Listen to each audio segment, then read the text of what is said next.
34 ದಿನಕ್ಕೆ ಕಾಲಿಟ್ಟಿದೆ Iran Israel America ಯುದ್ಧ. ಟ್ರಂಪ್ ಪ್ರೆಸ್ ಮೀಟ್ ಬೆನ್ನಲ್ಲೇ ಇರಾನ್ ಕ್ಷಿಪಣಿ ದಾಳಿಯಾಗಿದೆ. ಡೊನಾಲ್ಡ್ ಟ್ರಂಪ್ ಸುದ್ದಿಗೋಷ್ಠಿ ಬೆನ್ನಲ್ಲೇ ಇರಾನ್ ಭೀಕರ ದಾಳಿಯನ್ನು ನಡೆಸಿರೋದು. ಇರಾನ್ ಜೊತೆ ಯಾವುದೇ ಒಪ್ಪಂದ ಮಾಡಿಕೊಳ್ಳೋದಿಲ್ಲ ಅಂತ ಟ್ರಂಪ್ ಹೇಳಿಕೆಯನ್ನ ಕೊಟ್ಟಿದ್ದಾರೆ ಇವತ್ತು. ಹಾಗೆಯೇ ಇರಾನ್ ಪರಮಾಣು ಶಕ್ತಿ ಹೊಂದೋದಕ್ಕೆ ಬಿಡೋದಿಲ್ಲ. ಟ್ರಂಪ್ ಹೇಳಿಕೆ ಬೆನ್ನಲ್ಲೇ ಜೋರ್ಡನ್ ಸೇನಾ ನೆಲೆ ಮೇಲೆ ಅಟ್ಯಾಕ್ ಆಗಿರೋದು. ಇರಾನ್ನಿಂದ ಬಹರೇನ್ನಲ್ಲಿರುವ ಅಮೆರಿಕದ ಸೇನಾ ನೆಲೆ ಉಡಿಸಾಗಿ ಹೋಗಿದೆ.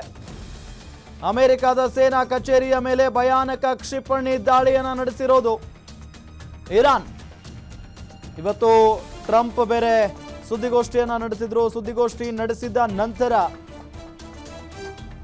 ಈ ರೀತಿಯಾಗಿ ಭಯಾನಕ ಕ್ಷಿಪಣಿ ದಾಳಿಯನ್ನ ಮಾಡಿರೋದು ಅಮೆರಿಕದ ಸೇನಾ ಕಚೇರಿಯ ಮೇಲೆ ಇರಾನ್.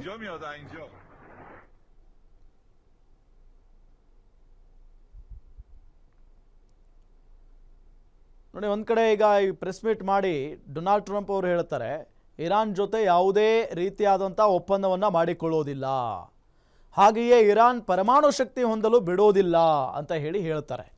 ಸೊ ಇದರಿಂದ ಮತ್ತಷ್ಟು ಕೆರಳಿದೆ ಇರಾನ್. ಒಂದು ಕಡೆ ಮೊದಲನೇ ಪಾಯಿಂಟ್ ಬಿಟ್ಬಿಡೋಣ, ಯಾಕೆ ಅಂತ ಹೇಳಿದರೆ ಇಲ್ಲಿ ಇರಾನ್ಗೂ ಕೂಡ ಆ ಒಂದು ನಂಬಿಕೆ ಅಂತೂ ಇಲ್ಲ, ಅಂದರೆ ಯಾವುದೇ ಒಪ್ಪಂದ ಮಾಡ್ಕೊಳ್ಳೋದಿಲ್ಲ ಇರಾನ್ ದೇಶದ ಜೊತೆಗೆ ಅಂತ ಹೇಳಿ. ಅದನ್ನು ಬಿಟ್ಬಿಟ್ರೂ ಕೂಡ ಇಲ್ಲಿ ಪರಮಾಣು ಶಕ್ತಿ ಹೊಂದಬೇಕು ಅನ್ನೋದು ಇರಾನ್ನ ಅಭಿಲಾಷೆ. ಬಟ್ ಇರಾನ್ನ ಪರಮಾಣು ಶಕ್ತಿ ಹೊಂದೋದಕ್ಕೆ ನಾವು ಬಿಡಲ್ಲ ಅನ್ನೋದು ಸಹಜವಾಗಿ ಇರಾನ್ನ ಭಾಳ ಕೆರಳಿಸಿ ಬಿಟ್ಟಿರುತ್ತೆ. ಸೊ ಈಗಾಗಲೇ ಇರಾನ್ನ ಪರಮಾಣು ಎಲ್ಲಿ ತಯಾರಿ ಆಗ್ತಾ ಇದೆ, ಆ ಘಟಕದ ಮೇಲೆಲ್ಲ ದಾಳಿ ಕೂಡ ನಡೀತಾ ಇದೆ. ಹಾಗಾಗಿನೇ ಇರಾನ್ ಇಲ್ಲಿ ಕೆರಳಿ ಕೆಂಡಾಮಂಡಲವಾಗಿರೋದು.